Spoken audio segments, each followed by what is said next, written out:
Welcome back to the neighborhood, boys and girls. Our next guest is Dan Williamson from EXP. Dan, welcome to the neighborhood. Thanks for having me, Jim. Awesome. So we do things a little bit different. We don't like to start off with, here's where we're at and this is what we do. We always like to hear the backstory, how somebody got here. Because as we were talking about before, there's always kind of a pretty good story before, and I want to put you on the spot, and hopefully there's something there. But tell us a little bit about high school to now. What was Dan, and how did you get to be real estate rock star, you know? Oh, fantastic. So grew up athletic. Okay. Sports was everything, like most kids in my generation. What was the number one sport? Basketball. Basketball, always. okay. Yeah, really good basketball player. Okay. Started in high school, had a really good career. Thought I was going to go to the NBA. I actually believed that in high school. You were the old Brian Scalabrine kind of player? Yeah, I could get up and down, rebound, run up and down, shoot threes, dribble. I could jump out of the gym. There wasn't many white guys dunking, in the 90s in Delaware. Right. So everybody was always blowing me up about how athletic I was. It went to my head. I thought I was a lot better than I was, and then found out I wasn't.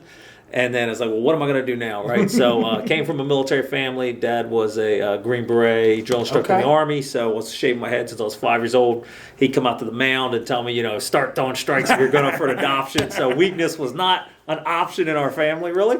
Which actually led to a lot of my success in real estate. I was able to just mow everybody over when I got started. It's just because my work ethic. But I'll get to that later. So joined the military after I realized I wasn't going to make it to the NBA. So joined the military, had a great career there, cop of the year twice, cop of the year my command runner. What branch of the military? I was cop in the Air Force. Okay. Yeah, we call security forces. And, did a lot of PSO work. And at the tail end of my career in Afghanistan, I met a great guy who offered me a job as an instructor at Fort Dix at the Warfare Center. So the last part of my career, I was one of the top instructors in the country, speaking to thousands of people at once. Probably the foremost expert in small unit tactics in the military. So they were flying me around the country, did a lot of instructing, and that ability to speak also served me well when I got out and became a realtor. But I got my degree in teaching. So from there, I got into Doane Academy, where I was the Dean of Student Life and the athletic director and coach high school basketball. Very successful. Been there. Big story, you know what I mean? Yeah. It's great. It's awesome. That's the best. That alone, I want to get going on that, but that's a great source. So Doane Academy is the smallest school in the state. Okay. And in my 18 years coaching there, we have more kids playing college basketball at a little Doane Academy than every other school in Burlington County combined. Burlington County? Yeah, combined. So we've had 17 straight winning seasons. Had my first losing season last year in 17 years. That was tough. But we had a string of 17 straight winning seasons, 2 prep state championships. It's been a magical run, and the craziest thing, Jim, is we did it clean. Yeah. We're the only private school to do it clean. We're not scholarshiping kids. There's no fake, you got this scholarship. You're not bringing them in from the ghetto and making up fake addresses. They're paying tuition. They're there because they want to be there. Yeah. And we're trying to do it right. My best player 2 years ago got into Yale. So we're getting these kids into Ivy League colleges, using basketball as a tool to get them right. However, private schools don't pay a ton. Sure. Right? So I got sick, got some cancer, and, fell behind in some bills and was like, what do we do? You got sick? I did. Yeah. Okay. Cancer survivor. You glossed over that cancer thing really quick. Beat that up. Like everything else in our life, we took it on head on. Yeah. God was with me, as he always has been. He's always kind of blessed anything that I touch. Okay. So I'm very lucky there. God just seems to be like, you're my favorite dude. Whatever you do, it's going to be awesome. I promise. So he deserves a lot of the credit. So I was like, well, what am I going to do now? And, how am I going to survive? I almost died. I was going to leave these kids with nothing, barely, very little. How would my wife survive? Right? I have 2 kids, Shane and Danny Jr., love them dearly. And I was like, I got to do something to make some more money, right? So I was like, I know I can sell. I always knew that I could do any kind of sales and make a ton of money, but I chose the simpler life. I just wanted to be a basketball coach, change kids' lives. Mm-hmm. But I got into the real estate, and I found out that it was insanely easy. Right, I was like, I can do this. This is nothing. I sold 29 homes my first year without one training. Well, because they had the trainings in the mornings, right. So I could never be there. But part-time agent sold 30 homes my first year, and I was off and running. I was like, I can mow these guys over. They're not going to work hard. They're in the office, ordering Chinese food, talking about the Eagles. I'm going to sell more in my 5 hours after school than they could dream of, because I'm just going to be a maniac. I'm just going to go naturally talk to people. And, I became very good. So a couple years go by, and the money is nice. I'm paying off debt, and I'm getting ahead a little bit. And I realized, as much as I'm selling, it's not really changing my life. So I started to study the industry. And what I found is it's kind of a scam. right? It's really set up for the broker to succeed or the team leader to succeed. So they put you on these terrible splits, 60, 40, 70, 30. The team leader takes 10 or 20% of what you sell.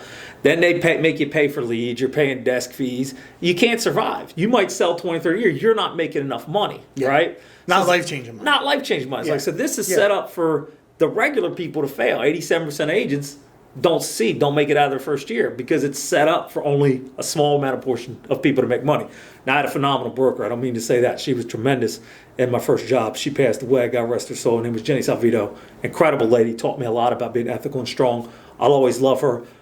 But she was just an office broker, so it wasn't set up good for either. But the basic of real estate is not set up for you to succeed. The business model. The business model is set up for you to succeed. So this guy introduces me to EXP. And he says, listen, man, this is the greatest thing. This model's incredible. He's like, I need you to look at this. So I look at EXP and I join on blind faith. And I'm like, all right, let's do it. Right away, I sell the same 30 homes. All right, I make 3 times as much just in commission. So I got rid of my 6% franchise fee. I got rid of all those extra nonsense fees. My split went up to 80-20. It's a 16K cap. So I went to 100 right away. Mm-hmm. Then you do 20 after you hit your cap and you get your 16K back. So not only was it 100%, I got everything I paid him back. So for the same 30 houses, I made about 90 grand more for the same 30 houses. So then I was addicted to EXP. And I was like, I want to share this with everybody. So we got together and we studied EXP. We're like, this is the best model in real estate, fastest growing company the world's ever seen. What are the weaknesses, right? Because I'm a big, teacher, coach. Mm-hmm. I need a game plan. So we look and we see people say, well, I feel alone.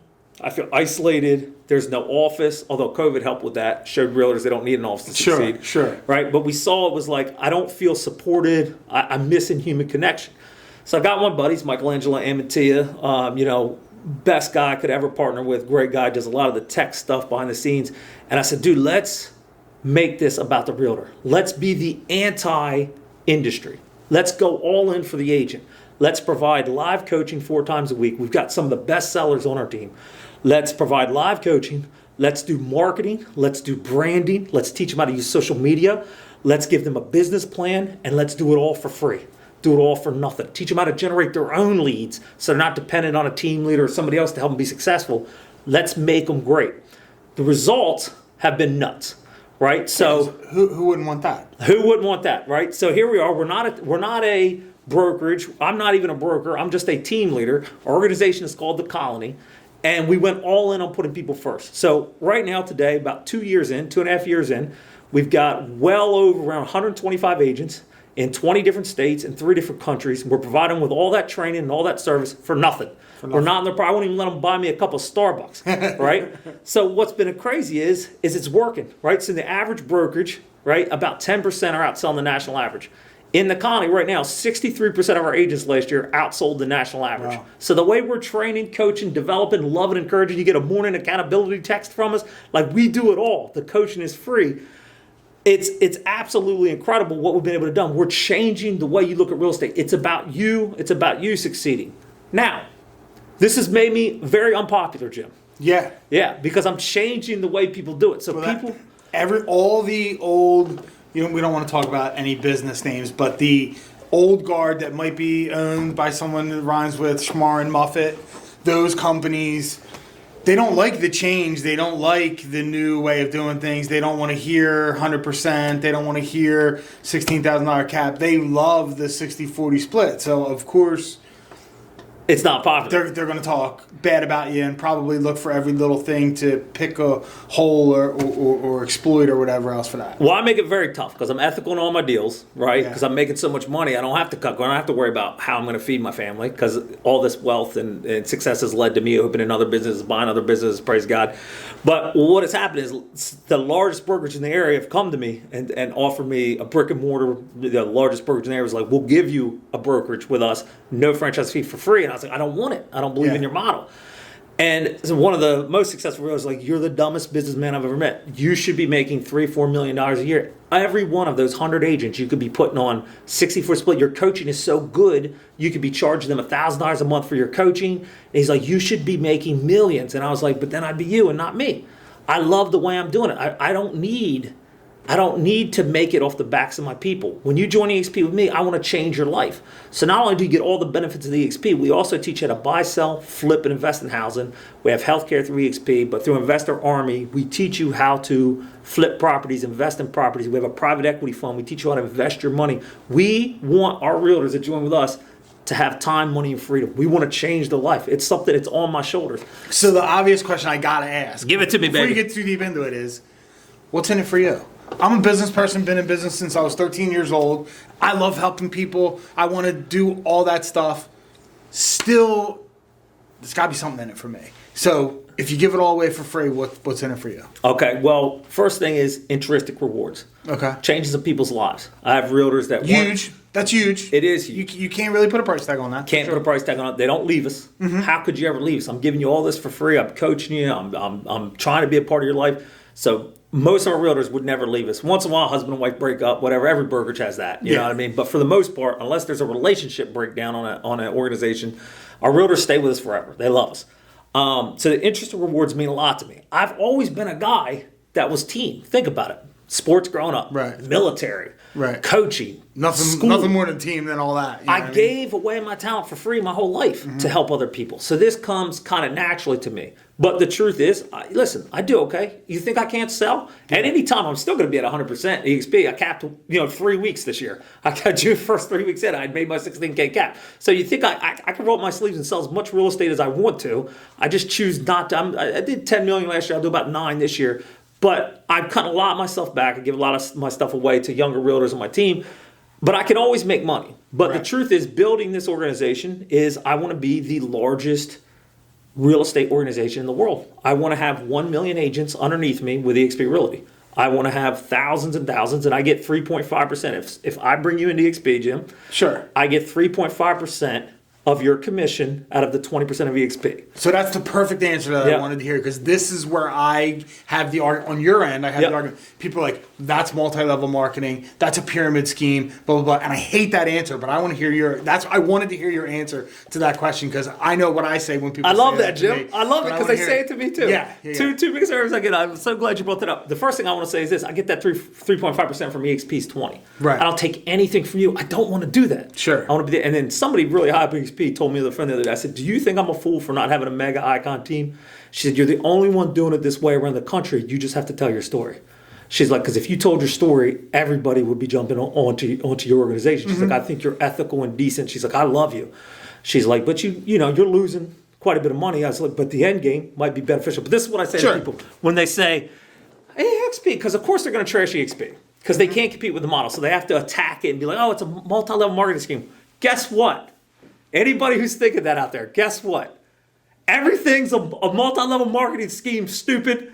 The brokerage you're in, guess what? It's a multi-level marketing. You just ain't getting any of it. That's the difference. That's the my answer. broker, the team leader, everybody's getting it. Yes, it's a pyramid scheme. Yeah, I get, my revenue share is enough to pay my monthly bills. And that's wonderful. That little 3.5, it adds up around the country. And I'm thankful for it. I'm thankful to do this. I love my life. But in your multi-level marketing scheme, in your traditional brokerage, you don't get nothing.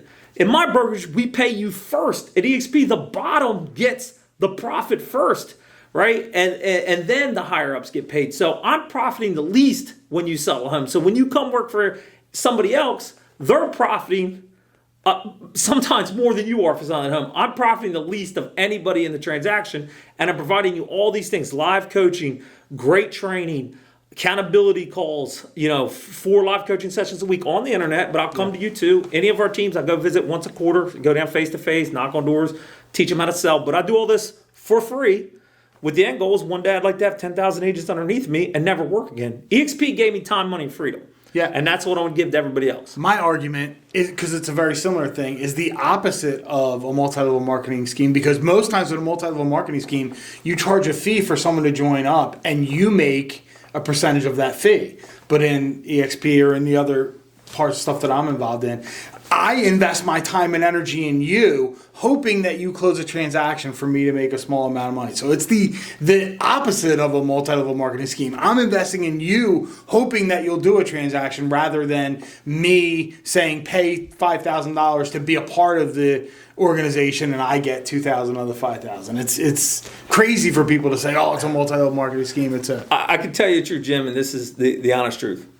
If I sat down with 100 realtors, 98 of them, it would make sense for them to join EXP. When they tell me, it would make sense for me, I say, well, show me what you sold last year and let me do the numbers.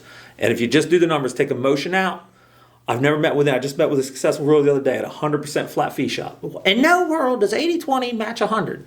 By the time I added up her flat fee of her 49 sales last year, she lost about $20,000 not being with EXP that she would have gotten revenue share, and she paid that flat fee. And I was like, you would have capped, you would have got your $16K back, and then our flat fee goes to $75 instead of the $500, $600, $650 that you're paying now. So I was able to. She's joining next week, so I'm able to get her on. So EXP makes sense. The model's great. Who you work for in real estate matters. You got an opportunity. I tell anybody, there's some wonderful people out there. I love a lot of people. I have a lot of great friends in this business. I believe what we're doing is the best thing out there. I believe EXP is the greatest model, and I believe what we're doing is revolutionary in the colony. I'm proud to be a part of it. My partner, Michelangelo, I thank him every day for bringing me EXP. He changed my life. I had nothing 2.5 years ago, and now I have, praise God, enough to survive forever. If I never sold another home, my family's taken care of. If cancer comes back and takes me, God forbid, my family taken care of. And probably their kids are going to be okay with the stocks and everything that I've invested in, the homes I've invested in. We're going to be okay. This one wasn't possible. If you don't have money, you can't make moves. Yeah. I was always pretty smart, but like I said, I gave my talent away. Nothing ever paid me like EXP did. And this dude, Michelangelo Amatia, he changed my life. He wouldn't stop. I was like, oh, it seems like a circus. It's in the world. That sound 40. That seems virtual bar. Yeah, it seems weird. Now I'm in there every day getting answers to questions. They fixed my cell phone the other day. You know what I mean? They're taking care of all my back office issues. I got a virtual assistant doing my paperwork. EXP is tremendous once you learn to use the tools. But yeah, that guy changed my life. My kids call him Godfather. And I'm trying to do that for as many people as I can. So I want to do something a little unconventional. Tell me. We're going to take a break for 1 second because we're going to run over our elapsed time. We're going to take a break and come back because I'm never going to fit in the questions that I want to ask you. I'm sorry. I got a lot of passion. I love it. I love it. It's good. Man, it's good. Try to reel it in, but it's tough. We'll be right back in 1 second. Thank you, Jim. Welcome back. Part 2 of episode whatever 227, Mr. Mortgage's Neighborhood, Dan Williamson, EXP. We're talking a little bit about the past. We're talking a little bit about the present. The next, bullet point is always the future. Yep. So I know you got big dreams, you got big goals. Give me a little bit of the vision board, a little bit of you already said you want to have 1 million agents. So let's shorten it just to 2 years from now. We're just looking at September of 2025. Where's your group? Where are you at personally? Some of the things you're going to check off the vision board between now and then. Well, we've got, I think, 5 icons in our group now. I'd like to be up to 25 icon agents with EXP. I'd like to have changed 100 more lives, taken 100 more realtors. The best stories are the realtors that come to me saying, I got 6 months to go. And we have tons of these stories. I'm failing. I can't make it. In 6 months, I'm going to be out of the business.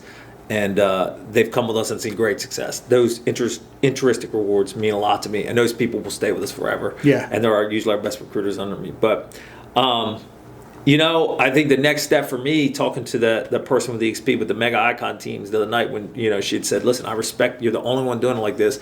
You just don't tell your story well enough. I struggle with technology. That's the truth. I'm 45. Okay. We in our day, Jim, you had to be witty. You meet a girl on the street, you had to be charming, witty. There was no Google. My kids are Googling funny things to say to a girl. I want to smack her right there. Like, just go up and shoot your shot, Tiger. I'm trying to raise them to be salesmen. But I struggle with that end. So my assistant does a lot of my marketing, and we provide that for any of our agents. But I have to get better at telling the story of what we're doing at the colony, because I do think what we're doing is changing the industry. I think what we're offering is better than anybody can offer. I know the live coachings we do are phenomenal, but I got to clean it up. I got to get somebody in broadcasting, somebody in experience to get the story out there, a YouTube channel. And, I see a guy like Mike Sherrard with EXP, who's like 20,000 agents underneath of him. humbly, I would say if you go to his training, you go to mine, a lot of people might say my energy and stuff, Sure. gets them more excited. So I think if we could get out there on a bigger sphere and do things like this that tell our story, there's no reason we can't go from 100 agents to 1,000 next year and then 100 to 10,000 in 2 years. Because the more you get, the more we're building underneath of you. So Sure. that's where I'd like to be. What types of social media are you using right now? Like, are you doing Facebook? Are you doing TikTok? Yeah, we tell all our agents. TikTok's the big thing with real estate. You personally, I don't mean the agent. I mean you. Are you personally doing TikTok to tell your story, or are you? I'm just not strictly... doing it enough. I'm just posting buy or sell with Dan. I'm using it as a realtor, but I'm scaling back my sales. I give away all my smaller deals, 300,000 or less. I give away to my younger agents now on my teams. I'm still taking my high-end listings because I'm very good at listings. Sure. But I'd like to even scale that back a little less. I'd like to be more of a personality, more of a worldwide builder of EXP. That's my future. And that gets me on the golf course. CEO of the colony rather than be like a CEO. Run it with my boy Michelangelo. Was almost, he didn't do any personal sales for like a year as he was helping build the infrastructure. And he's great. We got a website, The Colony, EXP.com. You can visit. I'm sure we'll post it in the links. But, kind of tells everything we do. You can book a one-on-one coaching call. But I want to help as many realtors change their lives as possible. And in return, by helping them change their life, it's going to change my life and change my kids' lives.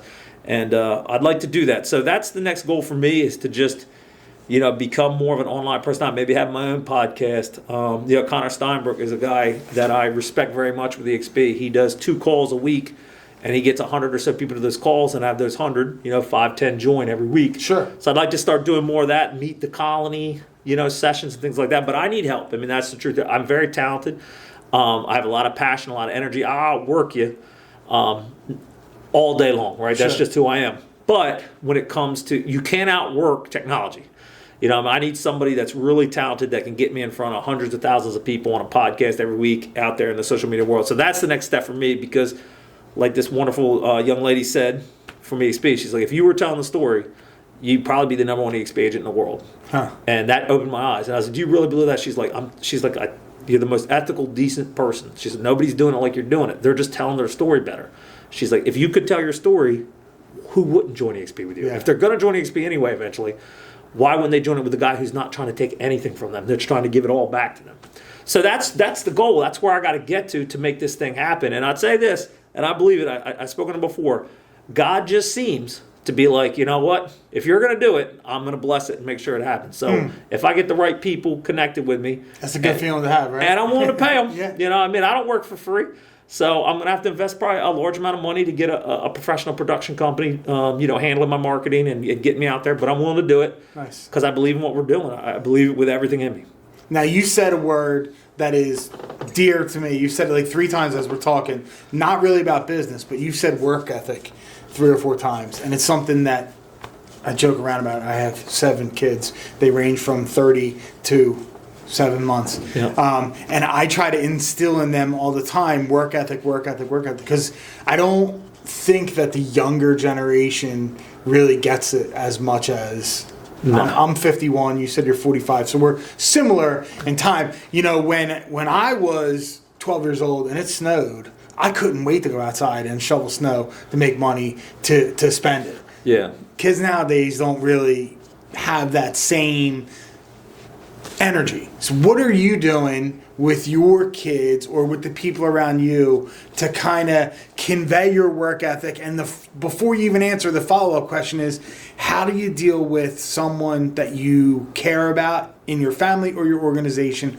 that you just can't seem to get that work ethic in? Because I don't really know if you can teach work ethic at like some other skills that you can. Yeah. So, for me, that work ethic came from growing up on a farm.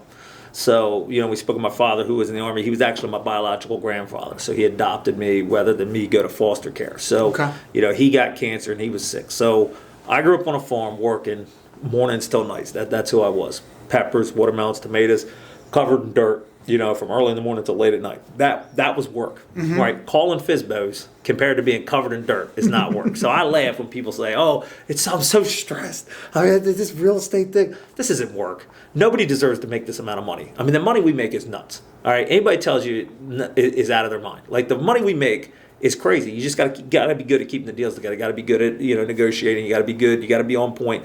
But this to me is easy compared to growing up on the farm. Now, would my son be able to go out in the farm right now and pick watermelons or tomatoes all day? Ain't no way in hell, Jim. He's got a good life. I mean, EXP has provided him with, like, we stayed at the Ritz, this dude, we stayed at the Plaza down in New York, a couple weeks ago. Like, this kid's got it made. So all I can do is, I struggle with that as a father, because I sent him to private school. I don't want my kid to ever have to fight his way out of the bathroom. You know what I mean? But there's something said from having to fight your way out of the bathroom, right? I had to fight my way out of the bathroom a few Fights times. in the bathroom bring some character. You bring some character, you know what I'm saying? But to think of my son, who's massive, my 12-year-old son is bigger than me.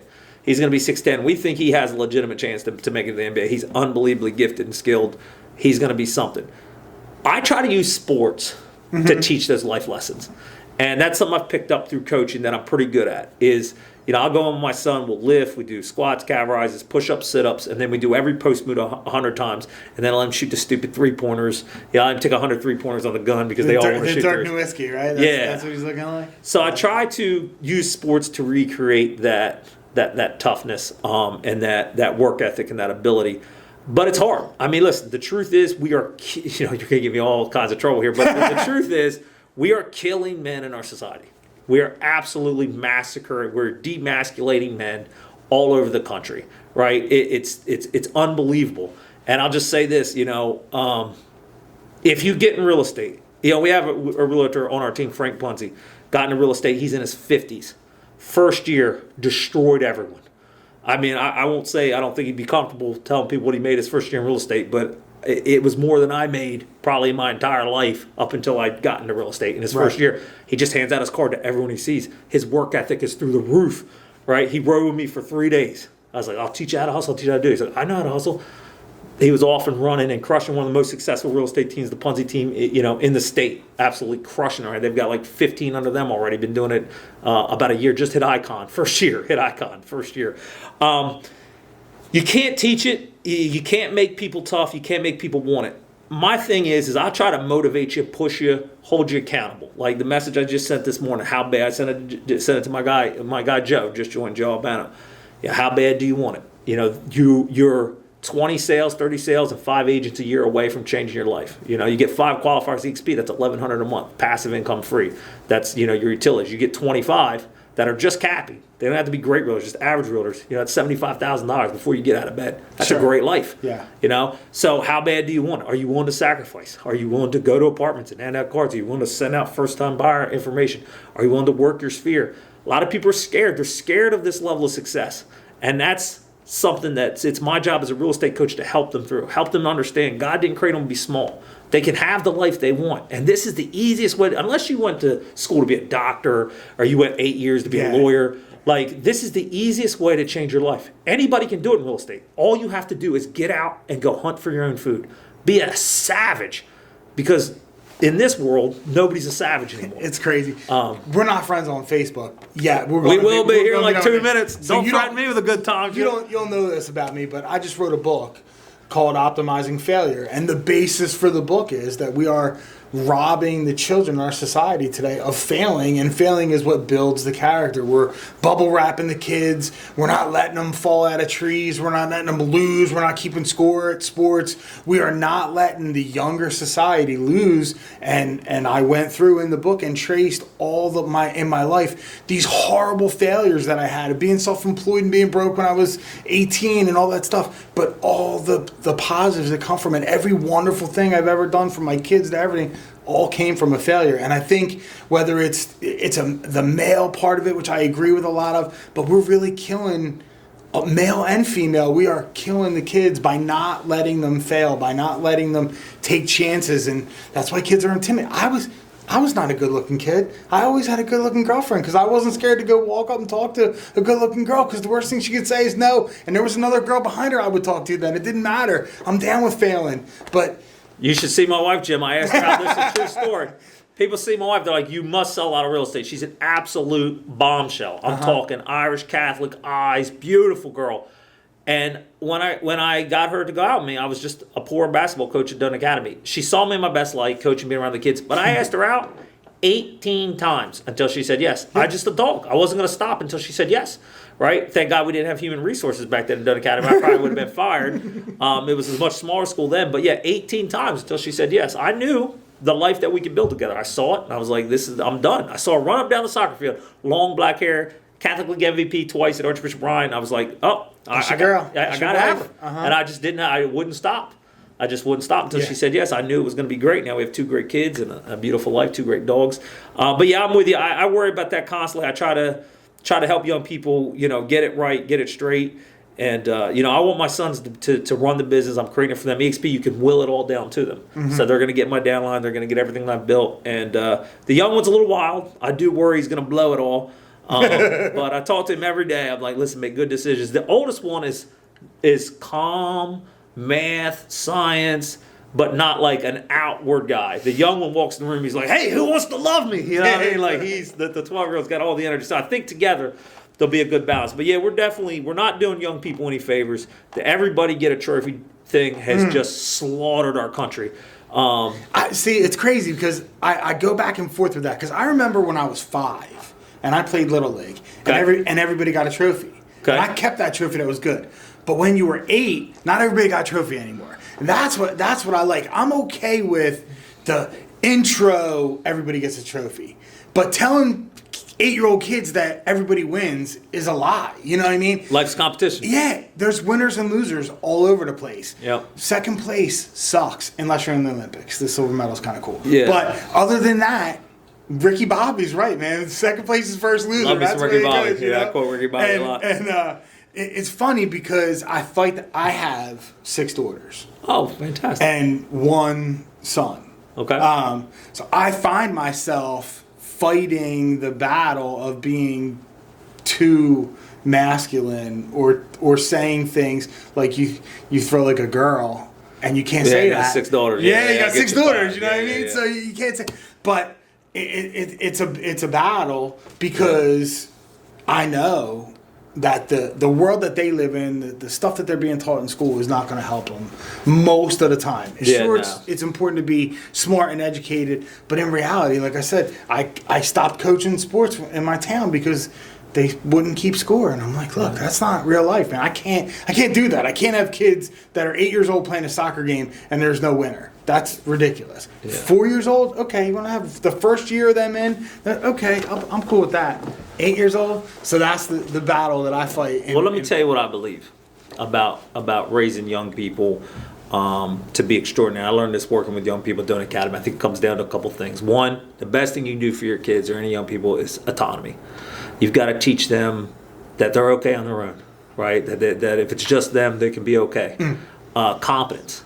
Anything you can do to help a young person be competent. Give them tasks to do. Like, think about like 14 years old, I'm driving that truck to the farmer's market, selling the whole load of watermelons to another farmer, bringing the money back. Like, anything you can do to build competence in your young people, right? So their autonomy, they're okay on their own, they can handle tasks. The world is filled with incompetent people. 90% of people you deal with are completely incompetent. They can't do their job no matter what it is. One of the best things you can do for your children is to teach them competence. And the last thing, I think it's about relationships. Teaching your kids how to build relationships, how to be good sisters, how to be good brothers, how to be good children to you, and providing strong relationships. The center of all kids' self-esteem is how much they feel loved. I give my kids unconditional love. My kid's always right. Always. I will never take a side against anybody's. Now, at home, he might feel the thunder if he really screwed up, but I'm not going to yell at him in front of other people. I've always got his back. Unconditional love. I always tell him winners win no matter what the game. I'm building them both up to be winners. But behind closed doors, I'll bring the heat when I have to. Yeah. But those 3 things I think are so important. Unconditional love, but it's autonomy, it's competence, and putting them in positions where they have real relationships, mentors, people they learn from. If you do that, if you raise a competent kid that can be out on their own and just knock tasks out, and someone that can build relationships, I mean, here's the truth. No education in the world could do what I do. I have 4 degrees. While I have a master's degree in education, I've not used any of them once. Right? The magic that is me is my ability to outwork other people, and it's my ability to build relationships. And I believe this. Who you are is the biggest factor in if you're going to be successful in life. Not where your degree comes from, not sure. your education, who you are on the inside. Do you got the stuff? Are you good? Are you decent? Are you ethical? Do you care about other people? Can you get people to come with you? I've always been that guy. I've always had that confidence. You know, in Afghanistan for a year, brought them all back. Off-base patrols, convoys. Nobody's going to follow you and say, man, I hope I don't get us all killed today. You know what I mean? I would always be like, we're mounting up. Let's look sharp. Make sure we look good. Make sure our gear looks good. Let's look like somebody you would want to take a shot at, when we go out on our patrols. So I've always been able to rally people, get people behind me. But I think the quality, if you're a great friend, you're going to have great friends. And that's what I tell myself a lot. Be the best friend, the best teammate in the world. And you'll get those kind of people back in your life. And I'm so blessed. I'm surrounded by great people. I've got the best crew. I can't wait for you to meet them. Michelangelo, the Balls, the Ponzis. I've got, Kevin. I mean, I've got the best people around me. Maryland, Sean Crass, unbelievable realtor, teacher, running one of the most successful teams in Maryland down there in Baltimore with the EXP underneath of us. I'm surrounded by beautiful, great people. And I'm blessed to do it. But I take friendship unbelievably serious. Like, I'm that guy. Yeah. I'll follow you out the door. I don't care if you started it. Yeah. You know what I mean? If they want to go with you, I'm going. Try to be a good friend. But yeah, great stuff. Nice. We got one final question. Give it to me. Let's go. All right. Run out of water anyway. Jeannie wakes you up tomorrow morning in your room. You get to have 30 minutes with any person that's ever existed on the earth, live or dead. Anyone throughout history, famous or whatever. Who's the person you want to sit down with for 30 minutes, and what's the first question you want to ask them? Oh, man. Man, that's tough. I wish you didn't throw that on me, but my dad. Yeah. Yeah, what an incredible guy. Adopted me, dying of cancer, worked so hard to give me, we didn't have much. There's a lot of times we ate, what we grew on the farm, but when I needed a ball glove, I got it. Yeah. When I needed a bat for Little League, I got it. You know what I mean? And that guy made me a man. He made me tough. And, he never got to see what I grew into. And I think he'd be unbelievably proud. Yeah. So if I could be with one person, my dad, all day long, you can have Abe Lincoln, you can have anybody else. Keep him. I don't want to hear him. Did I do it right? Did I do the Williamson name justice? Is what I'd ask him, and I'd like to think he'd say yes. But yeah, that guy, we could do a whole other podcast on him. Unbelievable soldier. Two Bronze Stars, Purple Hearts in Vietnam. Wow. Unbelievable guy, and what he did for me. Who does that? Who adopts kids? He's in his 60s, dying of cancer, adopts me and my brothers. Who does that? Nobody does that. Yeah. He gave up his waning years to try to give us a chance at a better life because, we were facing foster care and some stuff that wouldn't have been probably pleasant. Yeah. Love that guy. He's my hero. He's a giant. And that'd be my choice. Awesome answer. Yeah. That or Thank JC. you so much for coming back. I wouldn't mind meeting JC. Jesus wouldn't be bad either. Second place for that. Yeah, one of those two. Yeah. Both kind of a father figure. Right. You know what I'm saying? So either one would be great. Nice. Yeah. That'll do it. We'll be back next week with another edition of Mr. Mortgage's Neighborhood.